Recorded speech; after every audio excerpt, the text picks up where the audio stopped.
afternoon, ladies and gentlemen. Thanks for joining Equinox Television. We are live from Cameroon's economic capital city, Douala, Equinox Central News Desk. It is midday on the platform and you're on to the bilingual edition of news. So the first part is in the French language with Julien Bert-Bissay. Julien Bert-Bissay, good afternoon. Bon après-midi à vous, Formi Armstrong Sanda. Mesdames et messieurs, bon après-midi à tous. Merci de rester fidèles à Equinox Télévision. Ouvrons cette édition par cette histoire qui défraie les passions ou défraie la chronique ou déchaîne les passions à Douala. Des dizaines ou une dizaine d'élèves surpris en pleine consommation de l'alcool et pratiques sexuelles, tous âgés de 15 ans.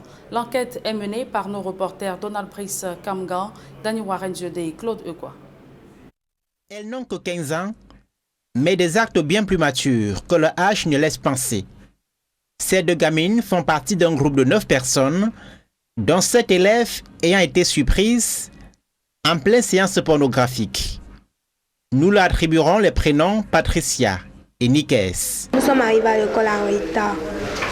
Maintenant, l'une de nos copines nous a dit qu'il y a une fête, qu'elle nous invite, qu'on puisse partir.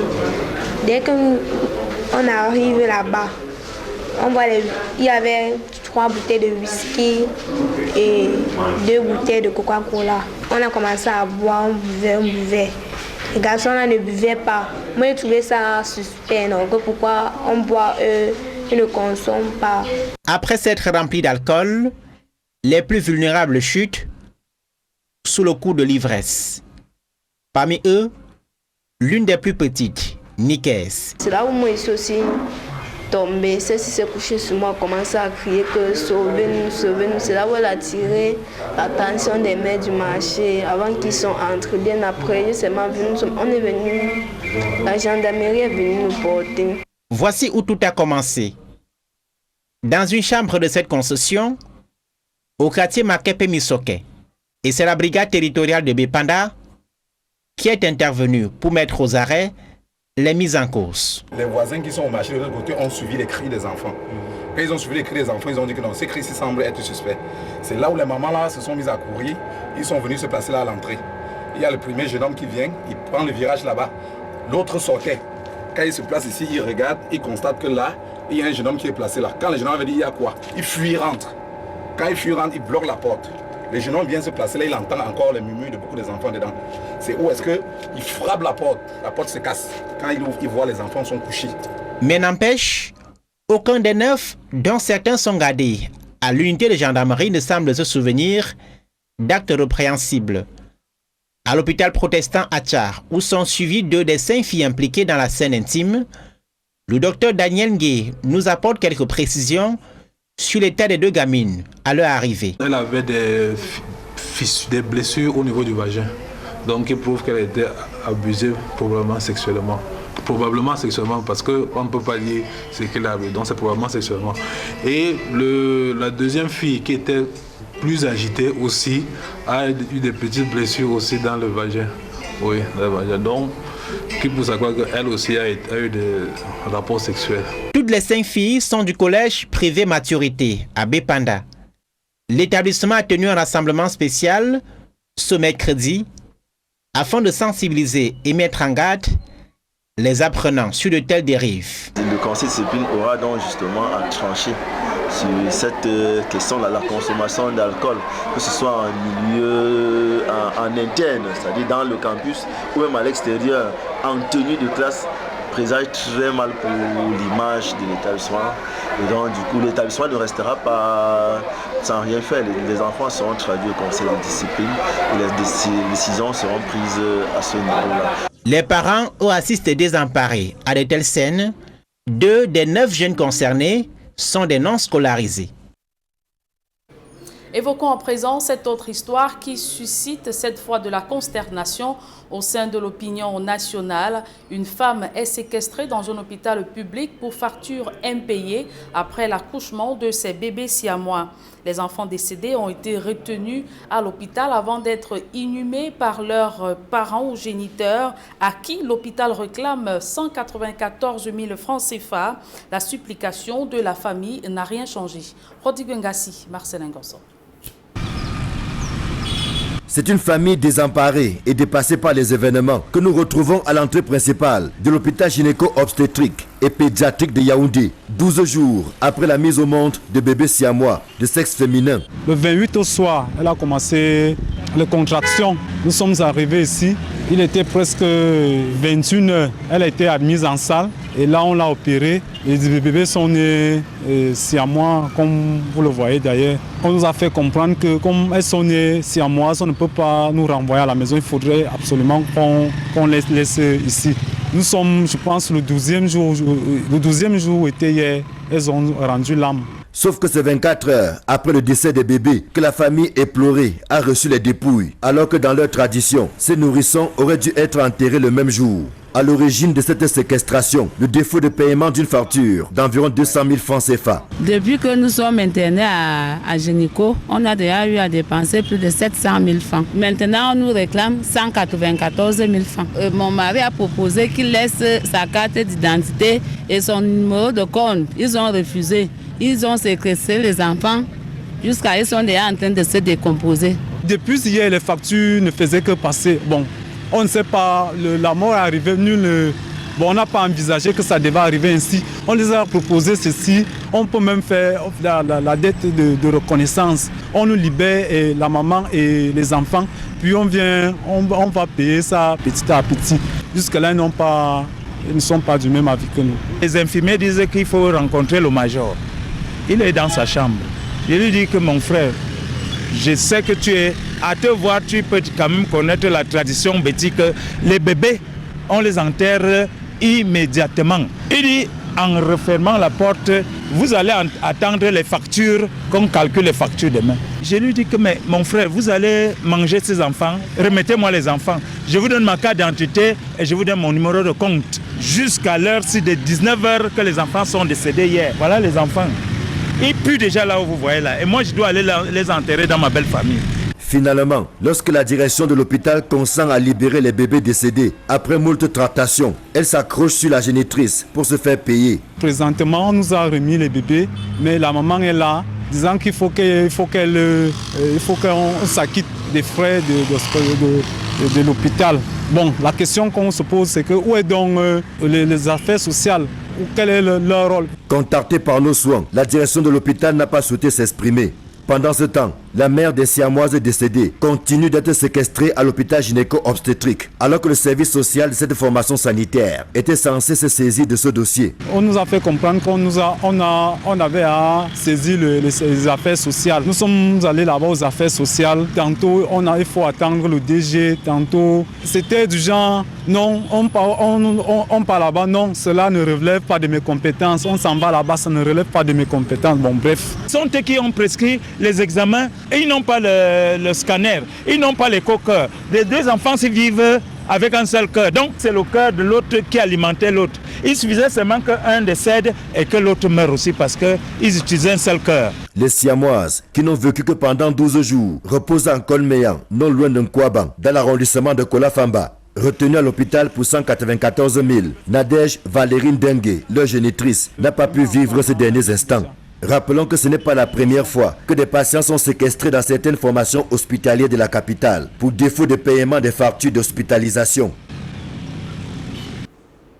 À présent, cette scène de barbarie dans une salle d'audience, des policiers tabassent à mort des avocats.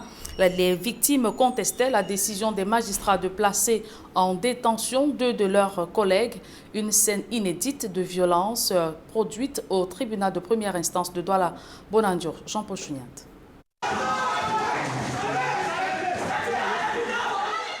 Des policiers matraquent au poing qui débarquent en cascade dans une salle d'audience et sautent sur des avocats. Molestés et roués à coups de gourdin et rangers. Un téléphone portable filme la scène dans ce tribunal de première instance de Douala Bonandio. Du jamais vu dans une juridiction au Cameroun.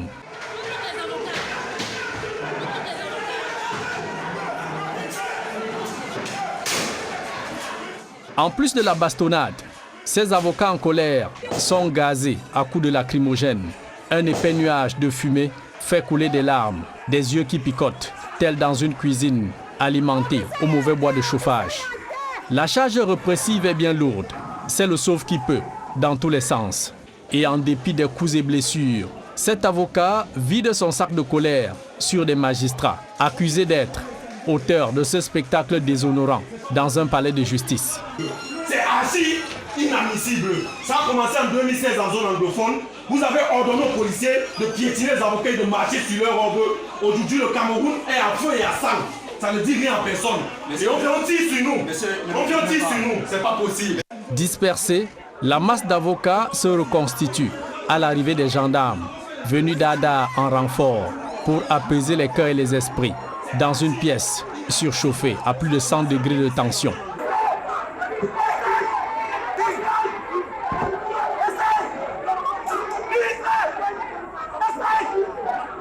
De sources bien introduites, le désaccord entre ces magistrats du tribunal de première instance de Douala-Bounandjo et les avocats part de la mise sous mandat de dépôt de deux de leurs confrères à la prison centrale de Newbel.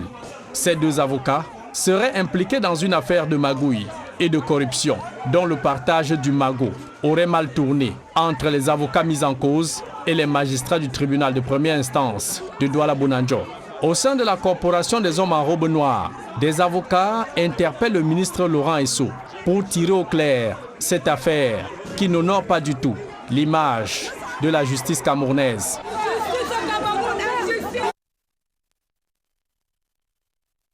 Orange Cameroun.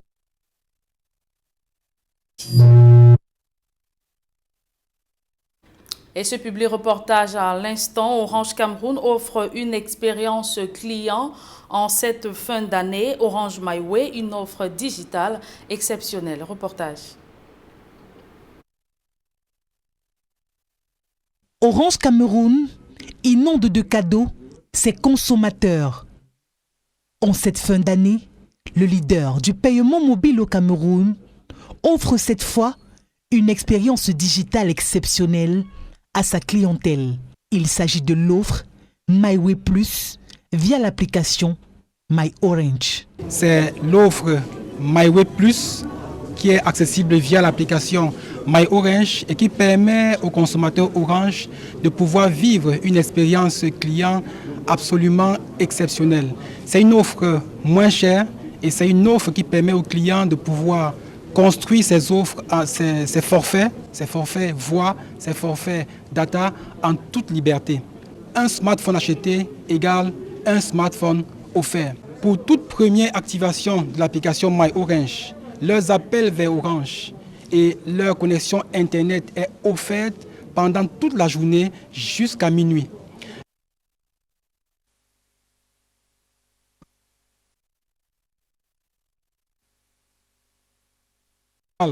De nos clients qui a été accentué par la pandémie actuelle et nous y avons apporté une réponse innovante et nous avons décidé de permettre à nos clients de pouvoir bénéficier de leurs différentes offres et services de façon entièrement digitale et de façon entièrement libre. MyWay Plus est le symbole de preuve. Toujours aller plus loin pour le plus grand bien de tous. Alors, l'expérience client chez Orange Cameroun, c'est une priorité parce que c'est pour le client que nous existons et sans le client, Orange n'a pas de raison d'être. Orange Cameroun a investi de façon considérable dans le déploiement du réseau 4G et nous travaillons aussi à améliorer la relation avec nos clients en diversifiant les canaux d'interaction que nos clients ont avec la marque. Mais nous avons surtout développé la relation avec nos clients sur les réseaux sociaux et sur My Orange. Des iPhones sur l'App Store pour ceux qui ont des Android sur Play Store. L'application, elle est gratuite et elle est disponible. Pour ceux qui ont déjà l'application, il suffit de mettre à jour l'application. À travers cette mise à jour, ils auront accès à l'offre que nous avons lancée MyWay Plus et à toutes les facilités que nous offrons. La La deuxième partie de ce journal est en langue anglaise avec vous, Formi Armstrong Sanda. Good day once again. Once again, good day, Julian Bird Bisai. Good day to you, ladies and gentlemen. Thanks for joining us in the second segment of information in the English language.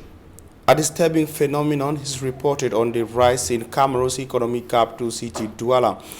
It's a phenomenon where kids abandon schools during lecture hours to indulge into delinquent activities. A case in point is that of about 10 kids in the Douala 5 subdivision who were found yesterday in a disturbing place involved in an immoral activity. Our reporter Simanji Kangebe tells us more on that.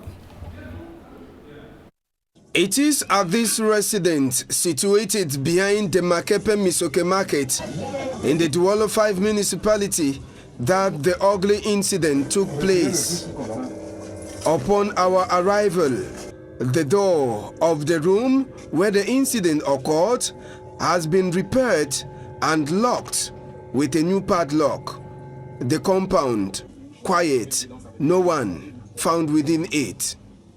Our next stop was at the Presbyterian General Hospital in Bepanda, where 3 of the victims hospitalized have just gained consciousness, though they were transferred to the hospital facility in a very ugly condition. Those children were brought yesterday around 3 p.m.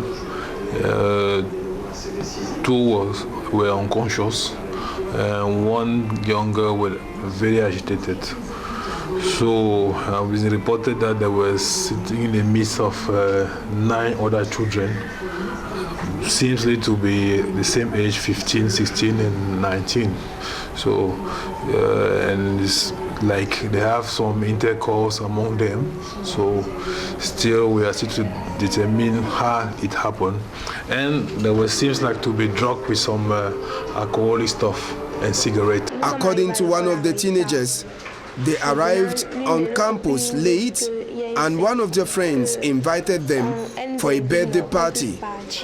3 bottles of whiskey were already waiting for them to consume. Unfortunately, as the ladies drank, the boys kept washing as they did not drink until one of them collapsed. C'est là que maintenant ma copine s'est tombée. J'ai eu peur maintenant, elle commençait à crier. Celui qui était tombé depuis, il avait vomi partout. Looking at the state at which they were carried to the hospital, when asked if they were raped, both said no. Non, personne m'a touché là-bas. J'étais juste assise. Non. Ce sont les autres filles là qui dansaient. Elles étaient en train de danser. Non, ils n'ont pas couché avec moi. C'est même pas que j'étais faible, non, mais ce qu'on parlait, ils pouvaient bien entendre. Si on me touchait, oui, ils devaient connaître, mais personne ne m'ont touché.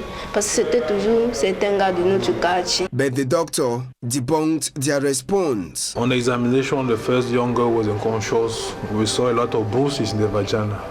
She had vaginal bruises and no physical abusement was notified. The breasts were okay, the head was okay, but she was unconscious.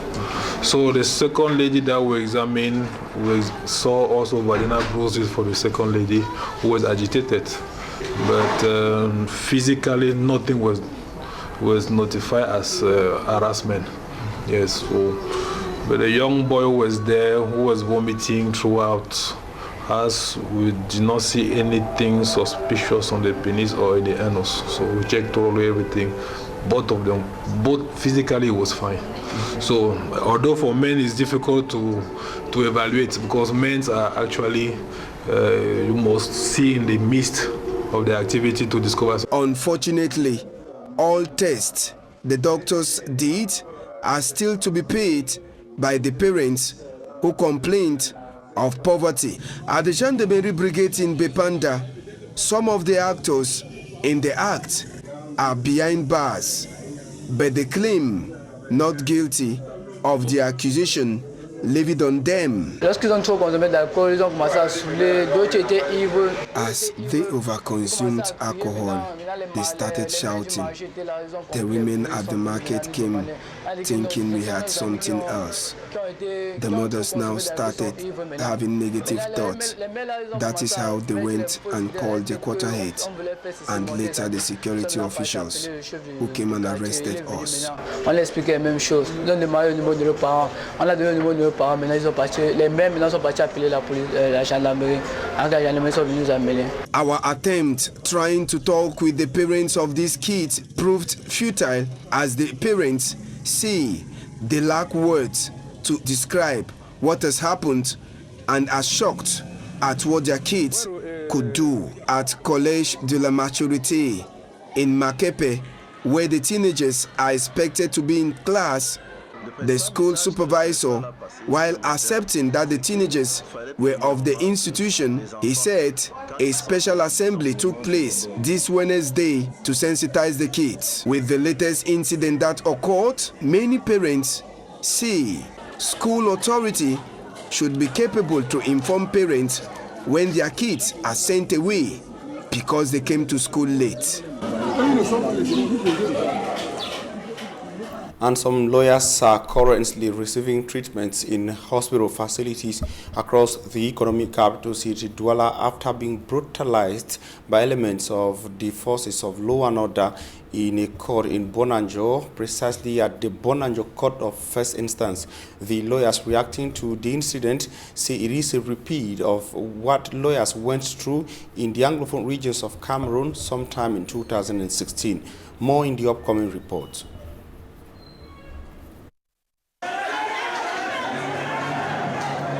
Police with tear gas, brutalizing lawyers inside a courtroom.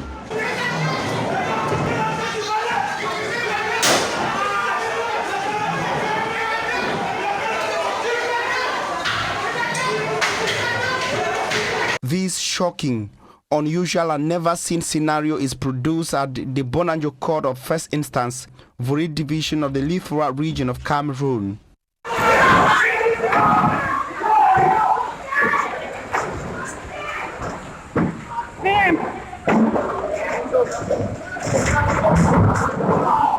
Happening in the late hours of Wednesday, November the 3rd, 2020.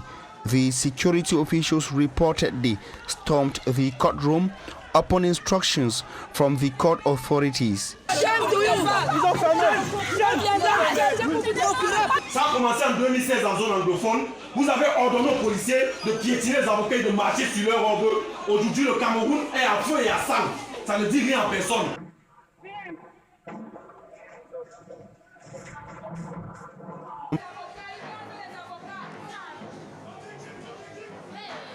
Several lawyers severely wounded.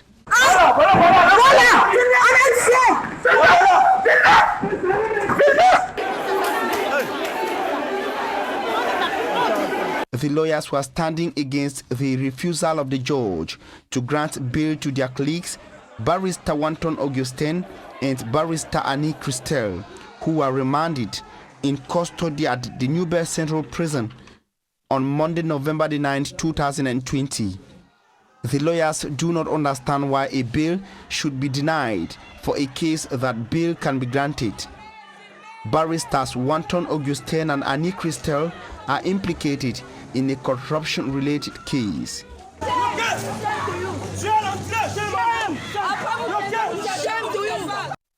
And the mayor of the Limbe 3 Council in the Fako division of the southwest region of Cameroon, Mayor Djibouti Luma, says the ongoing armed conflict in the northwest and southwest regions of Cameroon has adversely affected council revenue collection for Limbe 3 Council, especially for the year 2019. The mayor was speaking recently during a council session in Limbe 3 dedicated to the examination of the administrative, management and stores account for 2020. Davidson Maimotelsos more from Limbe. Limbe 3 is probably the only council in Fako where the mayor is obliged to come to the office on a bike. For close to 3 years, the road has been the cry of the people of Limbe 3 subdivision, where crayfish, locally known as Njanga, is most produced in Cameroon. The tarring of our roads to improve access and consequently create opportunities for trade, tourism, education, health, housing and others. The populace accusing the contractor not just to have abandoned the project, but to have worsened the road situation. Despite the cry of distress from traditional authorities and the population of this municipality, the Superman contractor has given a deaf ear to our deplorable plight. Speaking during this session, the mayor equally reveals that for the past 2 years, the council revenue collection has witnessed a drastic decline, thereby retarding the development of the municipality. It reflects the crippling effects of the socio-political and security challenges currently prevailing in the northwest and southwest. Another issue addressed to the supervisory authority of councils in Fako Division, the senior divisional officer, was a denial for the Cameroon Development Corporation, the CDC, and the government of Cameroon to allocate land for a housing project whose loan has been obtained already. Priority seems to be given to family meetings, churches, orphanages, and non-governmental organizations, rather than to a council that will use the land for development to improve the life of the people. We shall definitely lose this project if something is not done and done fast. Limbe 3 subdivision rich in touristic potentials such as the slave trade village, the German lighthouse, Second World War cannons, Bimbia Bodentikombo Forest Reserved, with hundreds of different species of plant, some more than 500 years, is one of the sites tourists or visitors shall visit during the African Championship and African Cup of Nations tournament respectively. Yet, there are no signs from the government of Cameroon preparing the area to welcome visitors. And over in the Indian division, still in the southwest region of Cameroon, the senior divisional officer, Fowan Lawrence, says the effort to see an effective back to school and studies within the armed conflicts in the northwest and southwest regions of Cameroon should not end with back to school. Fowan Lawrence says there is need for the follow-up of effectiveness of teaching and learning in the Anglophone regions. The senior administrative officer was speaking as he made a round of some school administrator or some school establishment within his area of command, that is the Indian division. Our reporter in Buya, Derek Jato, has the rest of the story. Over here in Indian division, it is not just about effective takeoff of the academic year, but the consistency to see the school year through. Amid the Anglophone crisis on the one hand, and COVID-19 pandemic on the other. And this is one of the reasons Fowan Lawrence, the senior divisional officer for the said division, is on the field to visit the various learning institutions.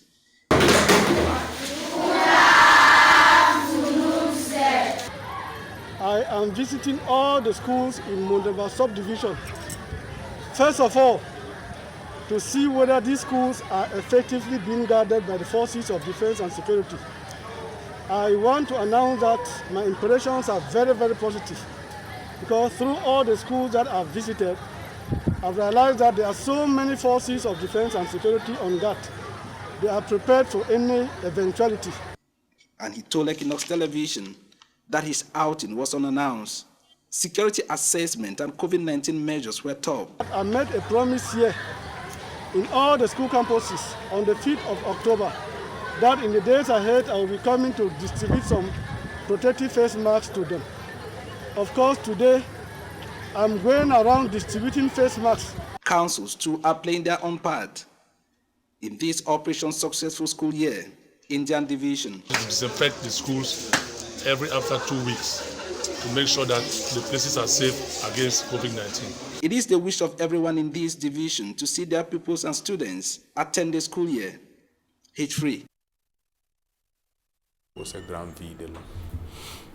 And it is with that report that we put an end to this edition of the Midday News on Equinox Television. We thank you for your very kind attention. News will continue on Equinox.